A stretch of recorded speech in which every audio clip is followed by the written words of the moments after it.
મારું નામ લક્ષ પરમાર છે। અમે ગઈકાલે રાતે અમે બધા ફ્રેન્ડ સર્કલ અહીંયા જમવા આવ્યા હતા રાતે 9:30 વાગે। ત્યારે અમે પિઝા મંગાવ્યો પણ એમાંથી જીવાતું અને મચ્છર નીકળ્યા।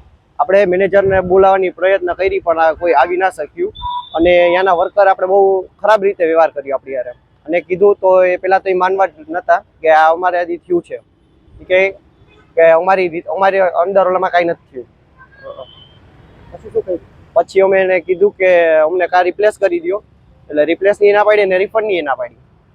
આપણે સહેજ આપણે વાતું કરી કે ગમે તે મેનેજરને બોલાવો, તમારા મેનેજર એક તો અહીંયા અવેલેબલ છે નહીં અને તમે બિઝનેસ કરી રહ્યા છો તો તમને એટલી ખબર હોવી જોઈએ કે આમાં ફૂડ સેફ્ટીમાં રાખવું પડે। એટલે આપણે જામનગરમાં જેમસી છે એમાં આપણે ફૂડ વિભાગમાં કમ્પ્લેન કરવામાં આવેલી છે અને એમાં આપણે નિવેદન રાખ્યું છે કે આવું ઘટના બીજી વાર આપણે કંઈ થાય નહીં।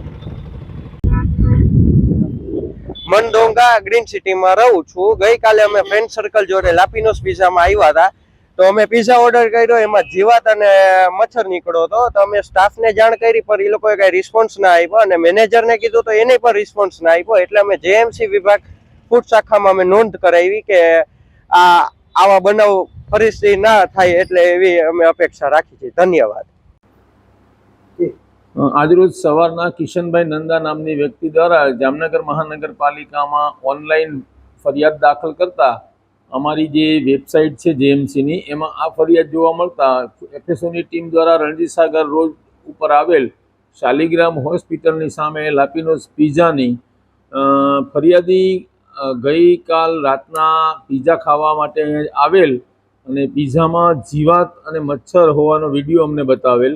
ફરિયાદી અત્યારે અમારી સાથે હતા અને આ જે યુનિટ છે એમાં અમે રૂબરૂ તપાસ કરેલ।